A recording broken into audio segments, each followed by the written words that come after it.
Faly miarahaba antsika tsirairay avy amin'ny anaran'i Jesosy ny tenako. Voninahitra ho an'Andriamanitra irery andro ahafahako mijoro vavolombelona amintsika tsirairay avy mahakasika ny nofy izay nampisehon'ny Tompo ahy izany.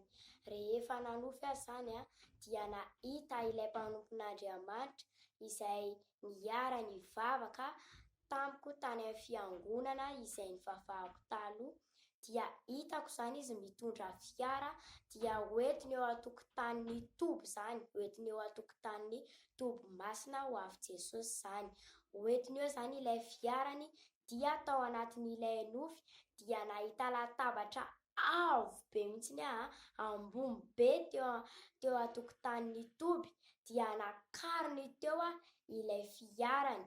Dia nisy mpanompon'Andriamanitra anankiray izay miara-manompo aminay amin'izao dia faly izy nahita an'ilay tômôbilina nakarina teo ambonin'ilay latabatra.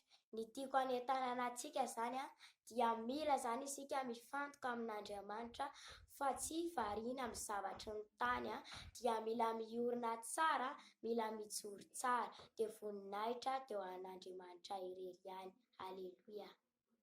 Masina ny Tompo, masina ny Tompo, masina ny Tompo, Andriamanitro. Masina ny Tompo, Andriamanitro. Masina, haleluia, nurune facciami rompolo mirawe. Masina, haleluia, nandeliku mirawe fa masina.